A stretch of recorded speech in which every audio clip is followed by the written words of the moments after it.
Bismillah. Assalamualaikum warahmatullahi wabarakatuh.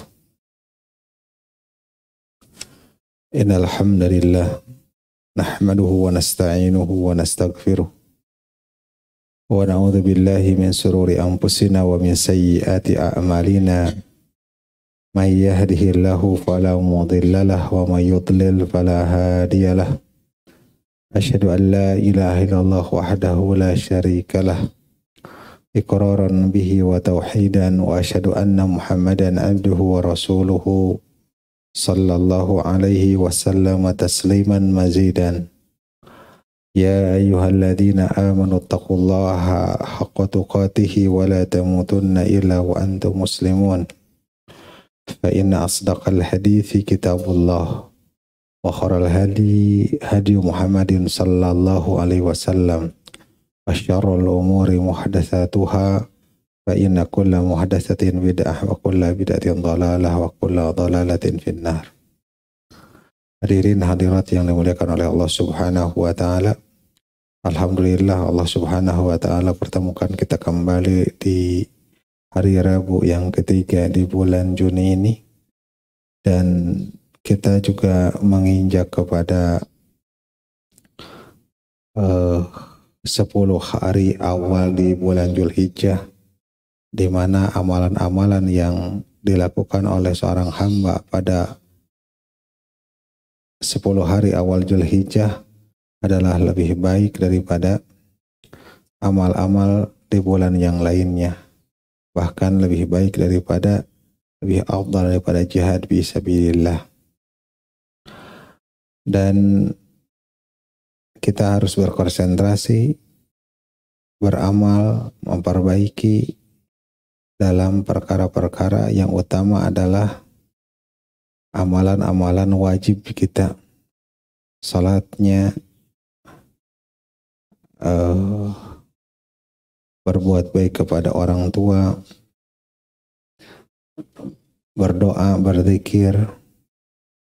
Termasuk juga apa yang kita lakukan adalah menuntut ilmu, karena talabul ilmi adalah fardhah. Kemudian juga amal-amalan sunnah yang lainnya. Maka perbanyaklah beramal dan juga bersemangatlah dalam mengisi 10 hari awal bulan Dzulhijjah ini. Kita masuk kepada bab yang baru, yaitu babu dukhulil khala'i wal istitabati. Bab masuk WC dan al-istitabah. Disebutkan hadzal babu yudhkaru fihi adabu dukhulil khala. Bab ini diterangkan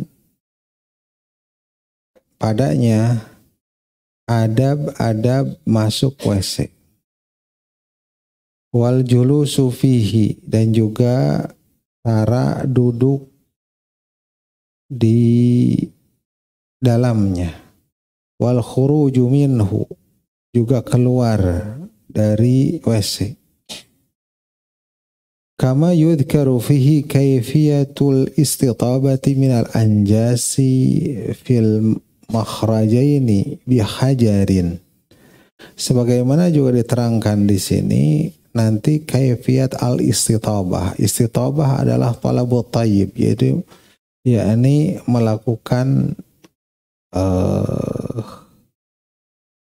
melakukan istinja, yaitu bercebok, minal anjasi, dari najis, fil makhrajaini, dari 2 jalan, bihajarin, dengan batu, wa ma yaqumu maqamahu, dan juga apa-apa yang sepadan dengan batu, ya, apakah itu tisu atau yang lainnya. Wa taharruju minha, dan juga cara berlepas diri dari najis-najis tersebut. Ya. Wa hadza min abwabi kitabit taharati al-madhkuri sabiqan, dan ini adalah di bawah bab kitab taharah ya. Kitab taharah itu ada di bawahnya berbagai bab-bab. Di bawah bab-bab itu ada pembahasan atau pasal-pasal ya. Di bawah pasal ada mabhas ya, seperti itu dalam urutan ilmiah ya, urutan ilmiah. Dan di sini ada di bawah bab ada pasalnya berupa hadis-hadis ya, pasal-pasal dan pembahasan berupa hadis-hadis Rasulullah Sallallahu Alaihi Wasallam. Secara urutan dari awal kita masuk kepada hadis yang ke-11 ya. An Anas bin Malik radhiyallahu anhu anna Nabiyya sallallahu alaihi wasallam kana idza dakhala al-khala'a qala Allahumma inni a'udzu bika minal khubuthi wal khaba'ithi. Diterima dari Anas bin Malik, semoga Allah meridai kepadanya, bahwasanya Nabi Shallallahu Alaihi Wasallam apabila masuk al-khala WC, qala beliau mengucapkan Allahumma ya Allah ini sesungguhnya aku a'udzubika berlindung kepadamu minal khubuthi wal khaba'is. Al-khubus sebutkan di sini al-khubus bi dhammil kha wal ba, dengan ditambahkan kha dan ba adalah jam'u khabith, jama' dari khabis. Al-khubus jama' dari khabith, keburukan. Wal khaba'is, adapun khaba'is jama' dari khabithah ya. Yang dimaksud adalah berlindung min duqrani syayatin wa inathiyim, berlindung dari setan laki-laki dan setan perempuan. Al-khubus setan laki-laki, al-khaba'is setan perempuan, dan juga khabis juga keburukan. Tadi dikatakan idza dakhala al-khala, idza apabila dakhala masuk ya. Kalau yang baru belajar bahasa Arab dasar, dakhala itu fi'il madhi yang menunjukkan fi'il madhi itu adalah perbuatan yang telah lampau. Idza apabila dakhala telah masuk al-khala'a WC ya. Apa maksudnya? Masuk dulu kemudian berdoa? Tidak begitu. Maksudnya adalah idza dakhala, idza arada dukhula, apabila berkehendak masuk, ingin masuk, mau masuk ya, gitu. Bukan apabila telah ya. Seperti firman Allah Subhanahu wa taala, fa idza qara'tal qur'ana fasta'id billahi minasyaitonir rajim, dalam surat An-Nahl ayat 98 sepadan. Idza apabila qara'ta, engkau telah membaca, kan gitu. Kalau fi'il madhi mah Al-Quran, Quran, fasta'id billah, maka berlindunglah kepada Allah dari setan yang terkutuk. Apakah baca dulu baru ta'awud, atau ta'awud dulu baru baca? Ya ta'awud dulu baru baca. Nah, gitu ya. Wa idza qara'ta berarti aradal qira'ah, mau baca. Idza aradal qira'atal Qur'an, apabila mau baca Al-Qur'an, maka baca dulu ta'awud. Wa kama sarahal Bukhari fil adabil mufrad bihadza haitsu rawa an Anasin. Dan sebagaimana Al-Bukhari telah menjelaskan dalam Adabul Mufrad dengan hal ini, di mana Ruwiya bihaitsu ruwiya, di mana diriwayatkan dari Anas, dia berkata kana Nabi sallallahu alaihi wasallam, ada yang jelas riwayat dari Anas mah kana Nabi sallallahu alaihi wasallam idza arada ay yadkhulal khala'a, ini jelas adalah Nabi sallallahu alaihi wasallam apabila ingin atau mau masuk WC, ya. Kala beliau mengatakan wa dzakara hadisal bab, dan menyebutkan hadis bab ini, hadis yang tadi dibacakan tentang doa Allahumma inni a'udzubika minal khubuthi wal khaba'is. Ada yang jelas-jelas idza arada, apabila ingin, apabila mau, ayadkhula. Yang kedua adalah al-khala. Apa yang disebut dengan al-khala? Dengan dimadkan al-khala. Al-khala adalah al-makanul khali, tempat yang kosong. Ya. Di sini maksudnya adalah al-makanul maqsudu wal mu'adu liqada'il hajah. Al-ma'adu adalah tempat yang dimaksudkan, yang disiapkan untuk buang hajat. Tempat yang dibikin untuk buang hajat. Ya. Disiapkan untuk buang hajat. Suatu bangunan, suatu tempat. Kalau di rumah ada ruangannya. Kalau di suatu kampung, ya di kampung ada balong, kebun khusus digali gitu ya. Ya, ada yang di kolam, ada gitu. Wes. Ada yang di kebun di Jawa sana mah. Kan Jawa Barat maksudnya, Jawa sana. Di kita mah teraya. Jadi di kebun itu digali, ya, gak ada airnya. Kayak hutan Tangkal Awi gitu ya. Yang pergi ke sana itu bawa ember air, ya khusus. Eta al-khala. Karena tempat yang dikhusus. Jarang punya WC di rumah.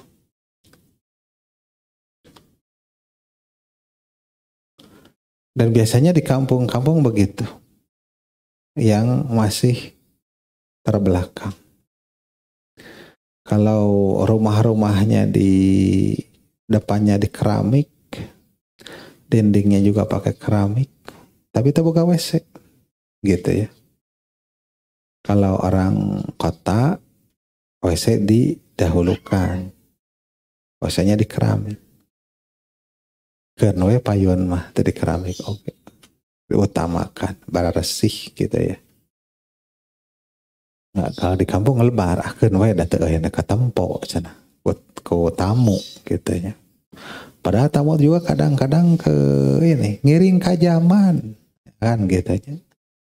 Aduh hapunten iya babalata ribu kitanya dekat di pengker gitu. Kalau di kota sudah enggak mesti di belakang. Nah, WC itu di depan langsung. Bukan di depan rumah. Maksudnya dekat dengan ruang tamu kan gitu ya. Kamar mandi, WC. Jadi si tamu mau ikut ke WC tergampang untuk kelihatan aurat kita di belakang, maksudnya pabalatak di dapur kan enggak, itu lebih bagus seperti seperti di Saudi. Jadi ada memang privasi ya mereka itu. di depannya temboknya tinggi-tinggi, kemudian kalau ada tamu, ada ruang tamu yang sama sekali tidak menyatu dengan ruang keluarga, tertutup, dan di depannya langsung ada kamar mandinya. Bagus. Jadi benar-benar. Bahkan dahulu di kebiasaan orang-orang Arab, ruang tamu itu selalu terbuka. Karena akses dari ruang tamu ke ini dikunci. Jadi bebas masuk.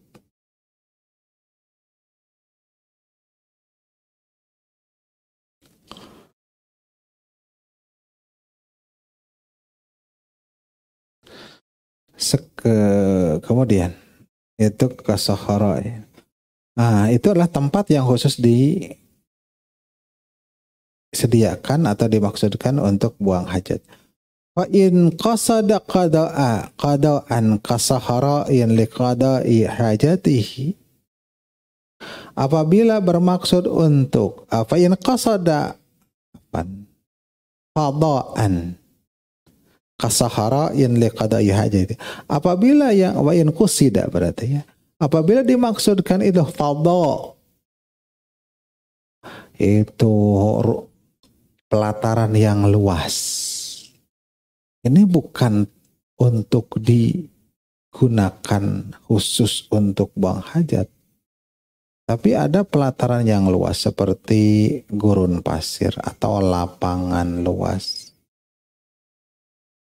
tapi digunakan atau seseorang menginginkan untuk buang hajat di sana, ya. Yang penting menjauh dari orang. Fala hajata ila ta'wili dukhuli bi iradati dukhul, maka tidak perlu kepada mentakwilkan masuk dengan mentakwilkan duhul, yaitu idza dakhala, apabila masuk dengan takwilnya bermaksud untuk masuk. Maksudnya gimana? Kan kalau ada WC mah puguh, oh mau di sana, bangunannya tetap. Tapi kalau seorang mau buang air ketika di hutan, menjauhlah dari teman-temannya. Nah, itu tempat WC bukan, tapi menjauhlah. Maka tidak perlu takwil ingin masuk ke WC, karena itu bukan, sebenarnya bukan tempat dimaksudkan untuk WC. Kapan atuh membacanya? Karena itu bukan tempat untuk WC, disediakan untuk buang hajat. Maka berdoanya adalah ketika membuka pakaiannya. Maka berdoa dulu lah sebelum membuka pakaiannya untuk buang air. Begitu. Kemudian al-khubus wal khaba'ith. Tadi sedikit dijelaskan oleh Syabul Ghaninya, sekarang dijelaskan oleh pensarahnya. Al-khubus dubita bidhammil kha'i, diharokati dengan mendhamahkan kha, ya, wal ba dan ba, jadi khubu gitu, khubus. Sebagaimana disebutkan oleh musannif, penyusun kitab Umdatul Ahkam. Wa ma'nahu, dan maknanya adalah dzukuru syayatin, setan laki-laki. Wa dhabatuhu jama'atun bi iskanil ba'i, dan mengharokati sekumpulan ulama dengan mensukunkan ba, khubthu atau khubthi gitu ya. Maknanya adalah wa ma'nahu ala hadza yakunu asyarru. Maknanya kalau al-hub, khub ya, baknya disukunkan adalah asyarru, keburukan. Al-khubuth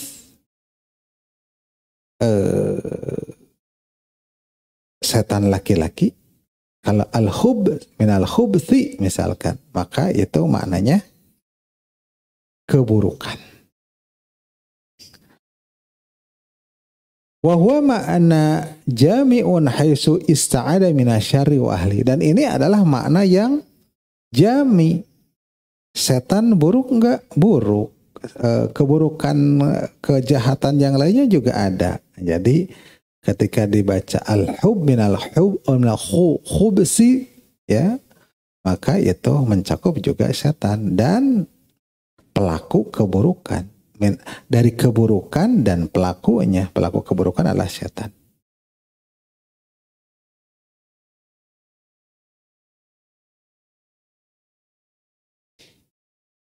Wahum al-khaba'is, dan itu adalah al-khaba'is, para setan. Fayan bagi lil qail mura'atu hadal ma'nal maka hendaklah orang yang mengucapkan memperhatikan makna yang umum ini, ya. Boleh al-khubthi, boleh al-khubuthi, ya. Hadirin hadirat sekalian yang dimuliakan oleh Allah Subhanahu wa taala, sahabat Anas bin Malik yang bertugas melayani Nabi Sallallahu Alaihi Wasallam menceritakan kepada kita dalam hadis ini adabnya Nabi Sallallahu Alaihi Wasallam ketika buang hajat. Alhamdulillah. Yahdikumullah wa yuslih balakum.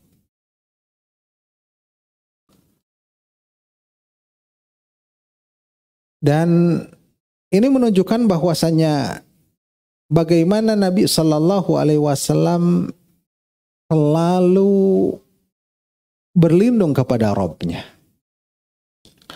Nabi Sallallahu Alaihi Wasallam tidak pernah meninggalkan berzikir kepada Allah Subhanahu Wa Taala dan beristi'anah, meminta tolong, meminta bantu kepada Allah Subhanahu Wa Taala bagaimanapun keadaannya. Maka Nabi Sallallahu Alaihi Wasallam apabila mau masuk tempat yang beliau akan membuang hajatnya, beliau berlindung kepada Allah Subhanahu wa taala supaya Allah melindunginya dari keburukan. Di antaranya adalah an-najasat. Itu keburukan itu perkara-perkara yang najis, ya.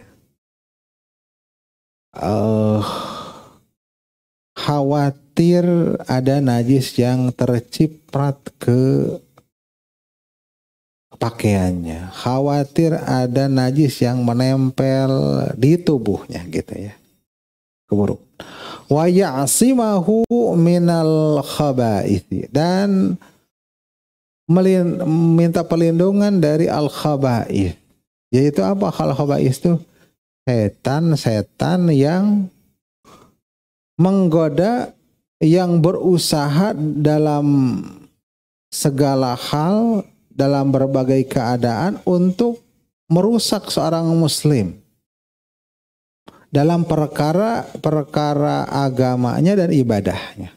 Jadi setan selalu berusaha untuk merusak, ya, dalam wudunya, ya, dalam buang airnya dibikin ragu-ragu, ya, was-was. Dalam bersuci wudu dibikin selalu ragu-ragu, kemudian membuang-buang airnya, kemudian menghabiskan airnya. Seperti itu urusan-urusan wa ibadati, dan juga ibadah. Bagaimana juga setan berusaha untuk, ya, menggoda, mengganggu ketika salat seseorang, ya. Maka Nabi Shallallahu Alaihi Wasallam meminta perlindungan daripada hal itu. Dari mulai apa? Dari mulai masuk ke kamar mandi. Maka apabila keadaan Nabi Shallallahu Alaihi Wasallam yang selalu meminta perlindungan, padahal Nabi Shallallahu Alaihi Wasallam sudah diampuni dan dilindungi.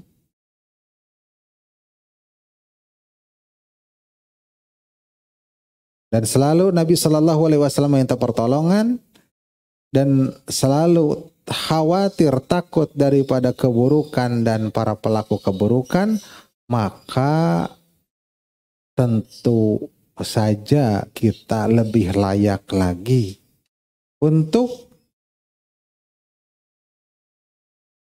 lebih takut lagi, ya, daripada Nabi Sallallahu Alaihi Wasallam. Nabi sudah terlindungi, ya. Nabi telah diampuni, ya. Kita lebih takut lagi, ya. Kita berhati-hati lagi, ya, untuk menjaga agama kita dari musuh-musuh kita.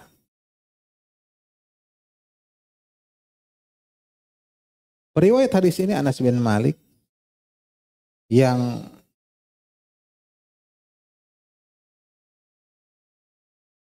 pada usia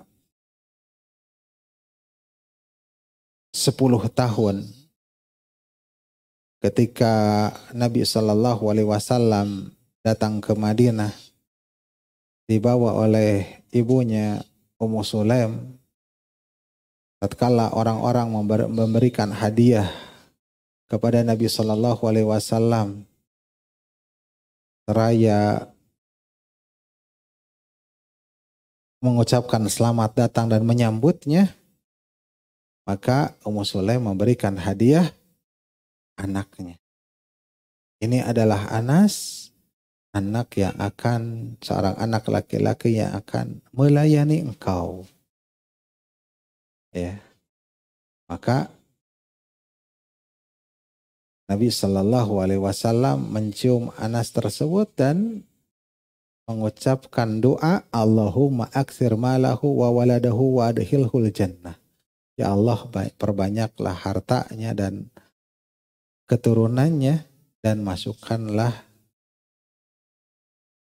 dia ke surga.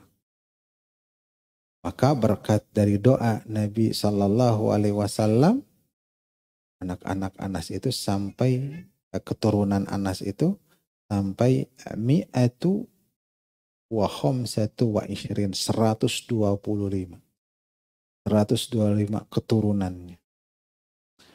Dan kebun Anas itu yang lain setahun sekali, berbuahnya dalam setahun itu 2 kali. Berarti double hasilnya.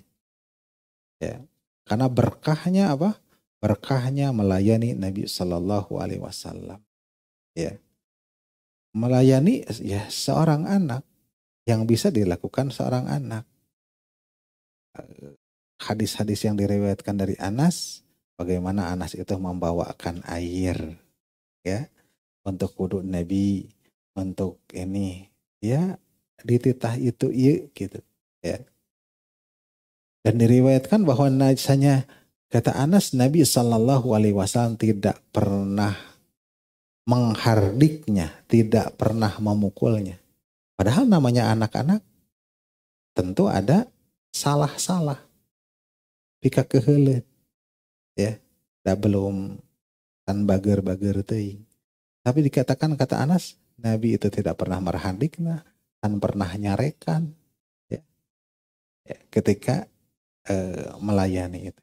Padahal pasti banyak salah-salahnya, namanya juga anak usia 10.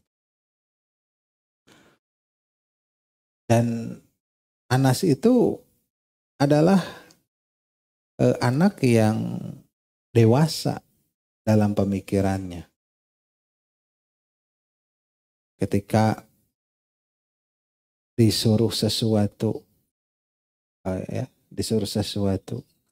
kemudian terlambat pulang ke rumahnya, ditanya oleh anaknya, kemana kamu terlambat? Saya disuruh oleh Nabi Shallallahu Alaihi Wasallam tentang suatu urusan. Kata ibunya, apa urusannya? oh ini adalah rahasia. Gitu. Ini adalah rahasia. Ya. Jadi menjaga rahasia.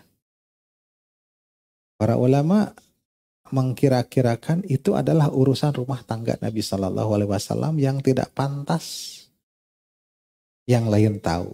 Gitu. Anas bisa menjaganya. Padahal budaknya nih. Seperti itu. Ya. Kalau anak-anak kita jujur teh. Kalau ada yang datang bilangin gak ada ya. Pas ada yang datang. Tadi bapak ibu menyebutkan kalau ayah datang bilangin gak ada.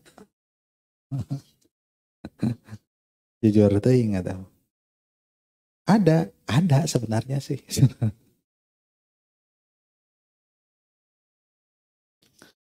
Faidah dari hadis ini yang pertama istihbabu hadzal du'ai inda iradati duhulil khalai.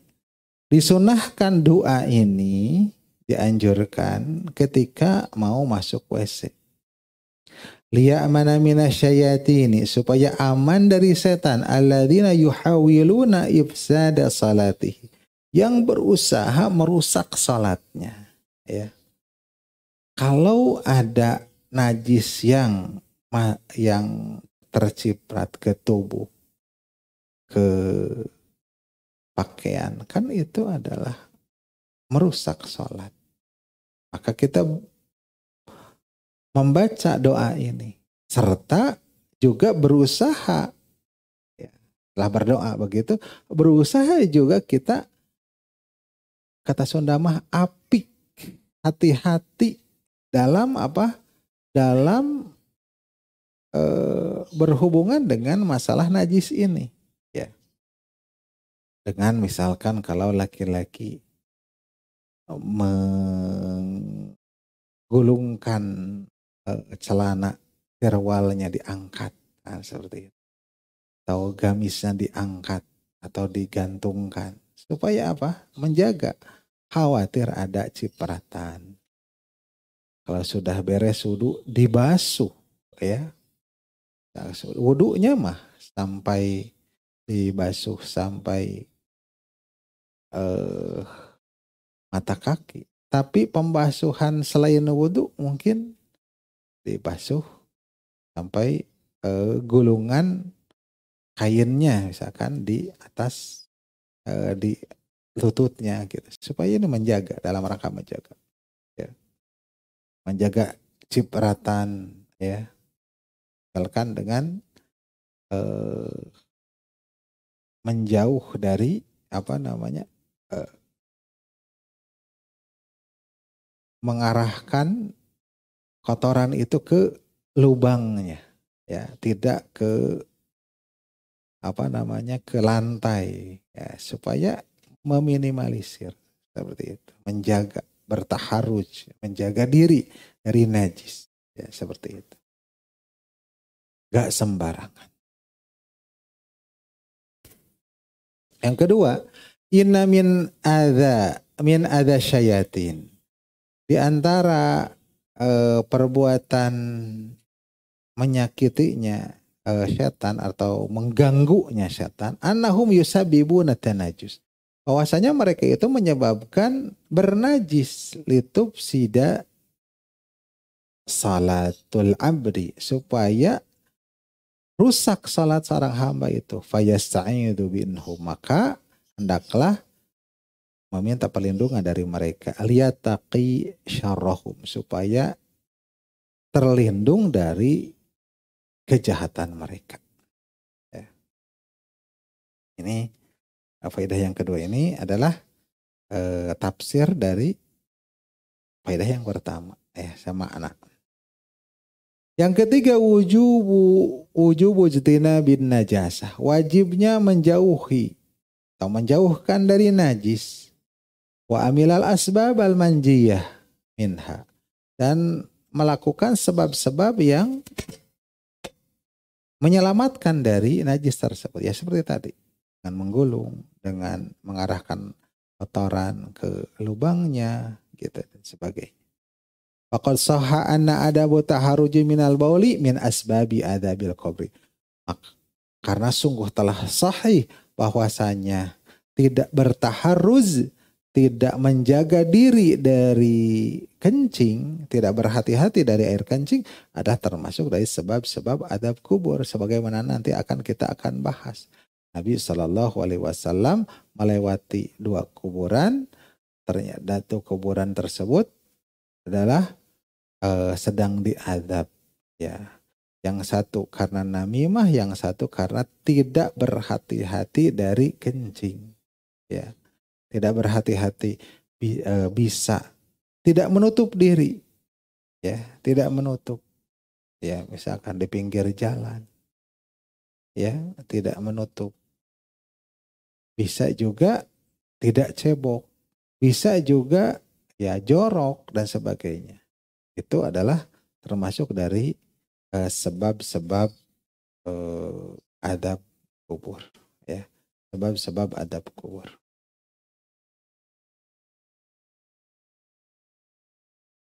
Demikian faidah, 3 faidah saja, dan juga kajian kita juga dicukupkan sampai di sini. Sedikit saja yang kita bahas pada kesempatan kali ini. Mohon maaf karena kondisi yang kurang mendukung, tapi barangkali ada Bapak Ibu sekalian yang mau bertanya, maka dipersilahkan.